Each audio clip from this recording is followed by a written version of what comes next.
In this video, we are going to go through how to build an investor list using ProAI. Now, it's important to understand that this investor list is based off the information that you provide in your business plan or in your questionnaire when you're onboarding. As everything else in ProAI is using that information because it's contextually relevant to your business. So as you use ProAI, it will tailor its responses in any application or any feature you're using to your business specifically. So you first of all want to make sure that you're using the business that you are looking to put together the investor list for. And it may change its response depending on that. So if I'm and how it's predominantly selecting that is it's going to use the information about your business, so the industry and the region. So if you are a life sciences company in Canada, then it will look for investors that are in the life sciences industry or investing in the life sciences industry in Canada. It aligns with their investment thesis or their investment strategy. And this is important because it's one of the more nuanced areas of putting together an investor list. What a lot of people don't understand when they're reaching out for investors is just because they are an investor does not mean that they're going to put money into your business if they don't understand that industry. So if they've made their money in real estate and they're a real estate investor, they could be worth billions of dollars, and the check size could be a mere $500,000 for them or $1 million for them. And you might be thinking to yourself, it's not that much money to them. But if it's not in their industry, they won't invest. And not only that, they have other criteria that they invest in. So you need to get as close as you possibly can into meeting their criteria, which is related to their industry of investments, their the company stage of investments, the location of investments because they may be investing into a specific country or a specific set of countries, and they may not invest into other countries. And doing this is really important because the investment community is actually really small, and a lot of times people will share opportunities with each other. So you do not want to be presenting information to somebody in a very high volume amount because if you finally do reach your target person, then and they speak to it with other people, they're going to say, yes, that person reached out to me before, and then you find out that everybody's looked at this opportunity and it's not going to sit well with them. And also your effort targeted outreach, you should be looking at this going in with the assumption that every single person that you reach out to, you're going to find some way to get some value from that person. And not value in terms of investment, but value in terms of advice, value in terms of relationships, value in terms of potential introductions with other investors. And if you go in with that mindset, then you look at every single person that you contact and every single person that you have outreach to as something that requires a lot of time. If I told you that to contact a person and they were going to invest into your company, you'd probably spend a lot of time preparing, learning everything you could about that person. And if I told you that they are a random person, maybe you would just go and pitch your idea to them without even understanding what they do, and you would just do it 100,000 times, hoping that one day that alignment would come. And that is what some people talk about doing. I don't personally think that's the best approach because if you develop a relationship, they respect the way that you outreach, they like you, then good things will come out of it. And that may be, it might not even be direct. They could just forward your email or share your email with somebody, not even respond to you, but then you get that information from someone else, or they may appreciate your outreach. So finding that alignment is really key. ProAI takes that foundational industry level data and it packages it for you so that it's already there. So when you're generating this report and you're wondering maybe you're not getting the results you want, then you might want to try to change your industry, your business description, or go in and generate another plan to make it a little bit more vague, because we have had some users say, hey, there only 3 investors are showing up or 4 investors are showing up, and we'll ask to see their information, we'll review it, and we'll see that the their business model is extremely vague, and it really is difficult to even classify that, because the way this tool works is we have a list of 160,000-ish investors, and that includes venture capital funds, family offices, which are basically VC funds that are fully owned by a very wealthy individual and privately managed,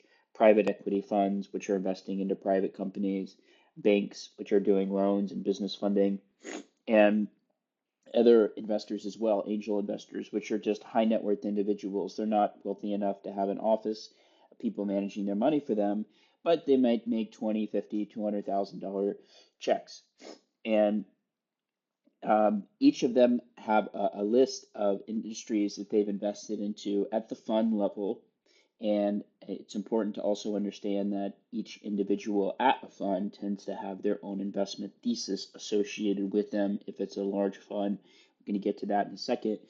But this is the first step in the stage. So where are you at in your company stage? This is actually very important, because you don't want to go to a company that is only investing in to companies that are doing $50,000 a month plus.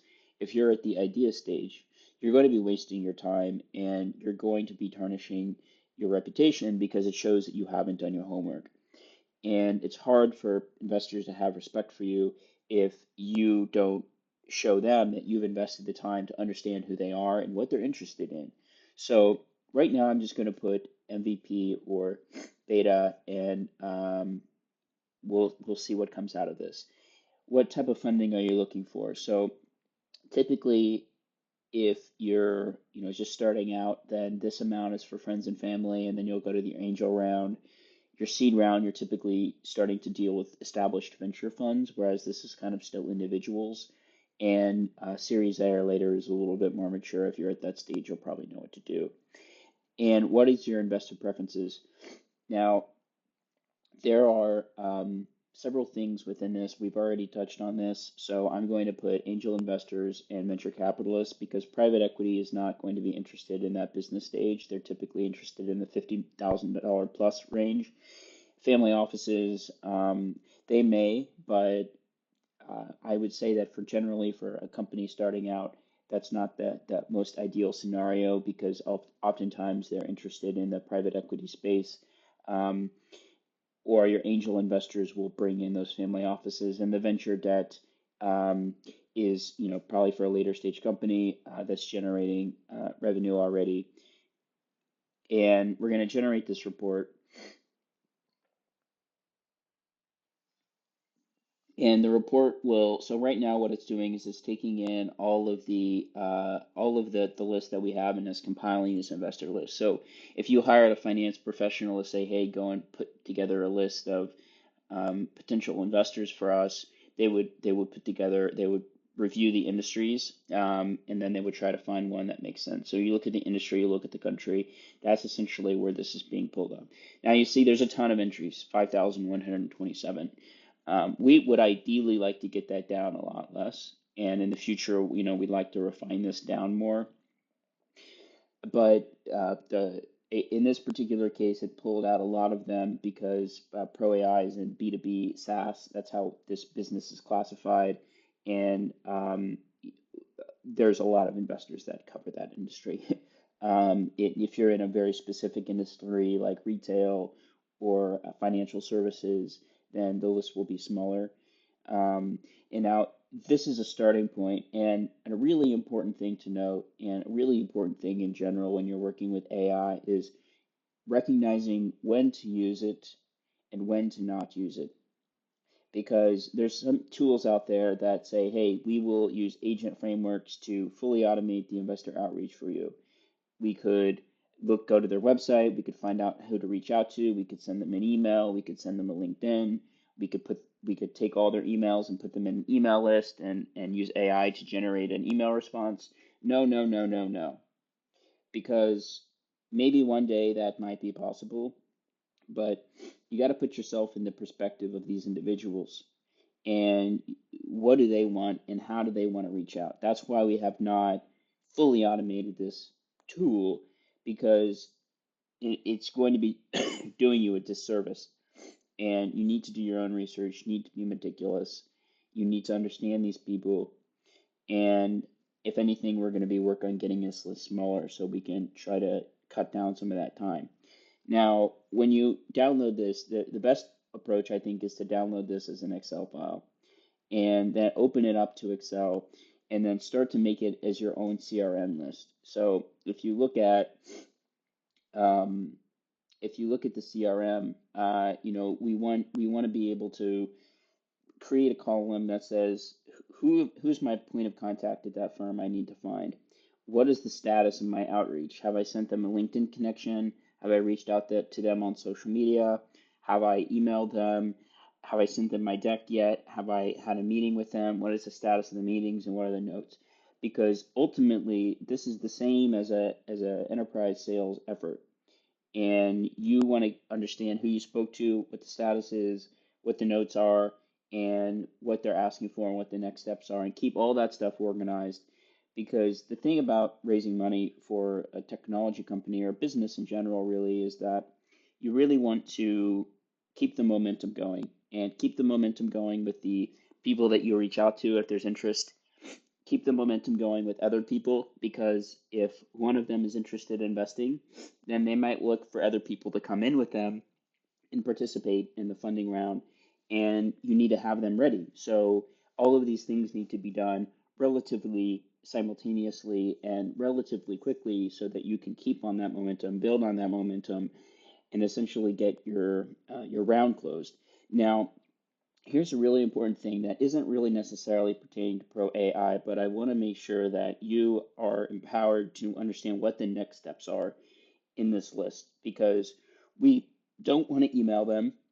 We have their contact name, but that's not the best approach. The best approach is to go to a company and go to their website. And the bigger they are, the more people they have. So you can oftentimes think about this as like big firms like Andreessen Horowitz, one of the largest venture firms in the world, has a lot of people working for them in a lot of different focus areas. And then there's a lot of other funds that just do one industry. So they may do really specific things like space technology, where they only invest in space technology ventures. There's 2 or 3 people at the firm, but all they do is space technology, and you can just reach out to whomever the head person is. And I would recommend reaching out to a head person, by the way, um, because oftentimes if they're interested, then they're going to be pushing it down to a more junior person, and that junior person is going to be looking at it extensively because the senior person gave it to them. And so you're going top down as opposed to starting within a junior person and then trying to work your way up. But if you spend a lot of time trying to find, try to understand the people to reach out to, then you may find that you have a relationship in common, or you have a common connection, or you are alumni at the same school or something, that any point of relationship can create value there. So let's say that we are in the crypto industry, and we can look here. They've actually made it really easy on their website to figure out who to contact and then how to contact them. And we don't want to contact Anna and Anthony. I'm sure they're really great and really good people, but they're not in the investing. So we want people that are on the investing side, not people that are on the portfolio management or the things like regulations and operations. Again, they're great people, but we want senior people that are focused on the investing. The reason why we don't have this on Pro AI is because it's really important that you do this on your own so that you learn about them. We don't want to make so many shortcuts, and then you reach out to Adita and he says, "Wow, how did you find me? Because what this is really relevant to my portfolio." And you're like, "Well, I just used an AI tool." It just doesn't. It looks like you didn't you do your homework, and it looks like you're just throwing a lot of shots and you don't really care about the data. You don't really care about why you want him on your cap table. And that's a really important thing because in Adidas, you got to put yourself in Adidas' perspective. He gets pitched probably a dozen times a week at a minimum, and everybody, some of these people are pitching everybody. Some of them are pitching him. Some of them are getting referrals from him. Probably the best opportunities that he gets are going to him specifically for a very specific reason, and I'm going to show you why. So we want to go to their LinkedIn profile and understand everything about them. And so Adida, he went to Stanford. So if you went to Stanford yourself, you know someone that went to Stanford, it's a great opportunity to bring that up. And not everyone went to Stanford, but maybe they went to the same school as you. Maybe they went to University of Wisconsin or Boston University. Anything that you don't necessarily have to bring it up, but it's just kind of one of those things that builds a relationship, starts to nurture a relationship, and answers the question, why me? Why did you reach out to me? And is this time consuming? It absolutely is, but you got to consider the fact that very few people can get funding, and a lot of the reason is because nobody's actually putting in this much effort and treating it like a really like a relationship building exercise.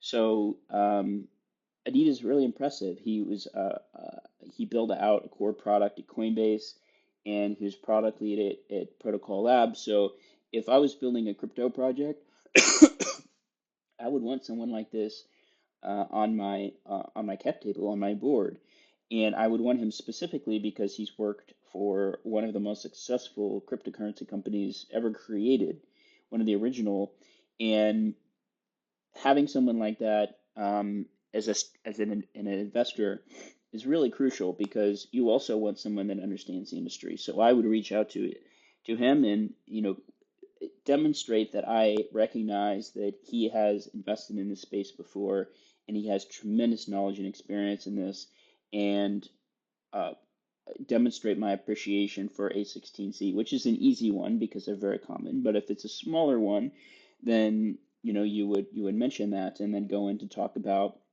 your business model in a very specific way.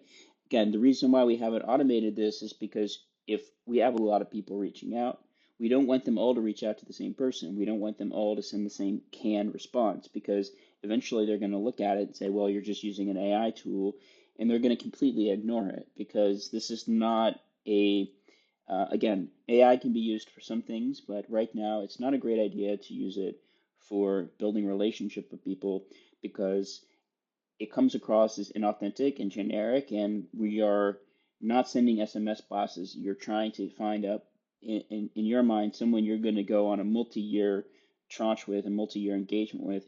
Even if you're selling your company, it's still an important decision. It's an important decision for the family office or private equity firm. So that's ultimately what this tool is designed to do. Make you a list where you can take that into an Excel, build a CRM around it, find the individual people at the firm, and you really need to be doing that because you want to understand how to do that yourself. Because if you're running a company, if you're running a technology company, you're selling your business, it's great to have an expert and it's great to utilize those resources of an investment analyst that you maybe hire on a freelance platform or a CFO, a fractional CFO you may have, or even your attorney. But when it gets down to the ins and outs and the intricacies and the relationship building, I think the people that really do the homework and really understand how they arrive there versus the people who use others to get them there, I think that there is a distinction in the way that they present themselves, in the way that they negotiate, the way that they build relationships with people. So that's why it's really important to take this as a CRM, do that research, find the individual, understand why you want them specifically on your cap table, and then craft an outreach strategy